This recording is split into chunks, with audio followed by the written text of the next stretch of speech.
sama Mas putrane nggih, Mas. Umur berapa, Mas?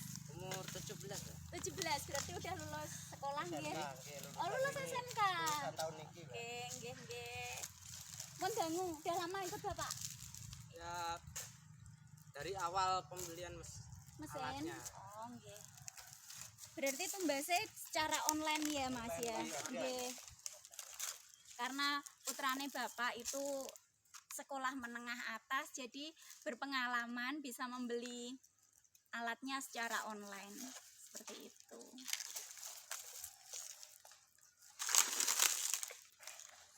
Suka dukanya apa, Mas, selama ngikuti Bapak, Mas? Ya suka dukanya itu 3 hal. Nggih. Yang pertama, kalau tidak dapat emas itu hari-hari pemasukan pun jadi ribet agak. Oh, jadi kalau pas kurang beruntung nggak dapat emas, jadi nggak ada pemasukan sama sekali. Terus cuaca juga apa berpengaruh, Mas? Nek pas hujan apa tetap nyari atau enggak?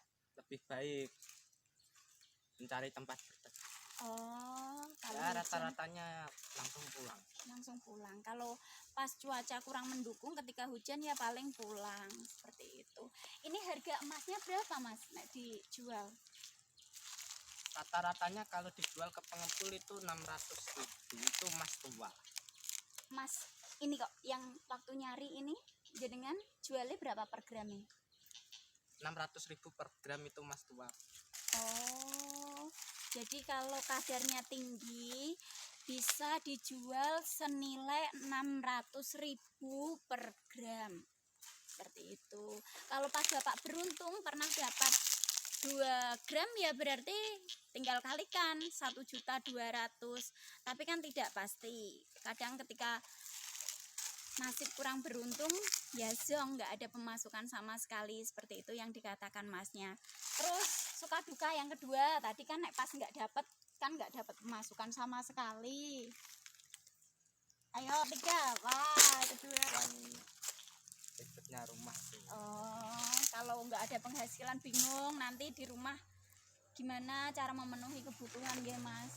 Berapa bersaudara jenengan? 3 bersaudara. Jenengan bareng anak pertama? Anak 2. Oh, anak kedua. Yang pertama? Yang pertama perempuan. Mbak ya. Sudah menikah, Mbak? Oh, belum. Yang kecil? Yang kecil juga perempuan. Berarti jenengan selaku anak satu-satunya lelaki seolah-olah punya kewajiban dampingi Bapak untuk mencari nafkah, ngoten nggih. Nggih. Nah, Ibu pekerjaannya apa di rumah? Ya rata-ratanya Petani. Ibu cuma bertani di rumah sama ibu rumah tangga gitu nggih. Sini Mas, duduk sini Mas. Masih kecil mencoba hal baru, pengen lihat ini loh kehidupan nyata kayak gini. Biar teman-teman juga punya motivasi, punya pandangan, ide kalau mau berusaha atau ide kreatif apa seperti itu. ya, pencarian emas itu mengandalkan keberuntungan. Mencari emas mengandalkan keberuntungan, teman-teman. Terus yang kedua mencari titik-titik yang berpotensi menghasilkan emas. Harus pakai feeling juga, Mas, pakai ritual mungkin. Nah ritual jarang-jarang. Ritual jarang ya, Kecuali buat bismillah, melindungi ya. diri. Oh, Kadang-kadang itu kalau ada hal-hal mistis yang tak baik itu malah membuat tak. terus hal-hal mistis yang seperti apa maksudnya? Nate. Kadang emas itu kalau semakin besar itu ada penunggunya. Oh, ngikutin jenengan atau gimana? Pemimpi atau gimana? Dijaga emasnya nganu tuh. Oh, dijaga. Nggih. Nuwun sewu makhluk sing nggak kelihatan ngoten nggih. Nggih. Kan biasanya ada tempat-tempat angker yang dikira angker. Nggih. Itu kadang-kadang itu arwah yang selalu menjaga emas itu. Oh. Itu kan peninggalan nenek moyang zaman dulu. Jadi ya kalau seandainya bisa dapat emas besar itu jarang banget. Jarang memang dari beliau yang legowo menyerahkan ngoten nggih Mas. Iya, menyerahkan itu biasanya datang dari mimpi atau langsung mendapat petunjuk. Oh, dapat petunjuk. Iya, Sudah pernah Mas kejadian kayak gitu? Belum.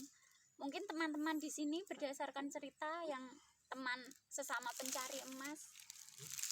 Ya kalau seandainya keberuntungan itu paling mentok mendapatkan emas itu di atas 20 gram.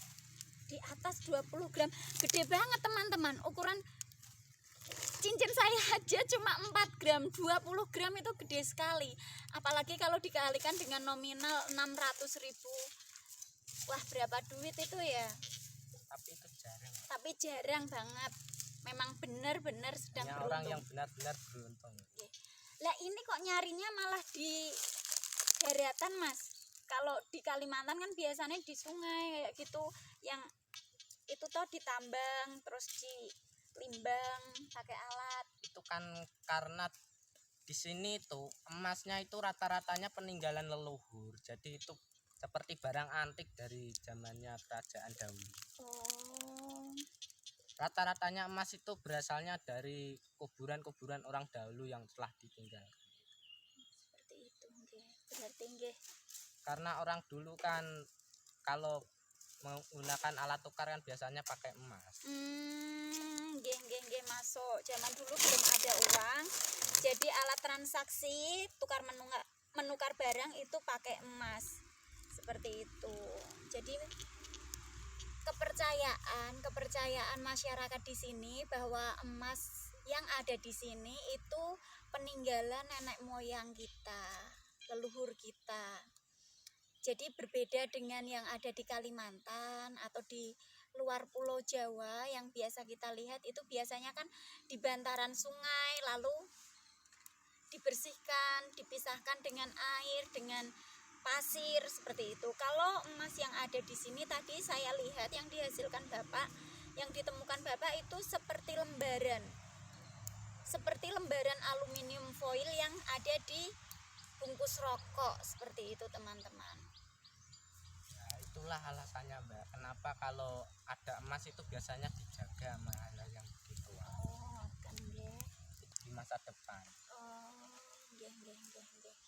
Lah, berangkat mulai mencari emas itu jam berapa sampai jam berapa? Tergantung Mbak. Ning rata-ratanya itu cari emas itu enggak begitu dipaksakan. Oh, Kalau seandainya ada kebutuhan lain ya dipenuhi dulu kebutuhannya, baru mencari emas itu dilakukan. oh, jadi ini bukan merupakan mata pencaharian utama, ngoten nggih. Bukan. Jadi Ini Bapak juga hanya- bertani? Nggih, bertani. Bapak bertani kalau ada waktu senggang sambil mencoba peruntungan mencari emas, ngoten nggih. Jadi bukan semata-mata cuma nyari emas nggih. Oh, iya. Dapat berapa, Mas? Jadi ini kalau tidak salah itu 1 gram 3 mili.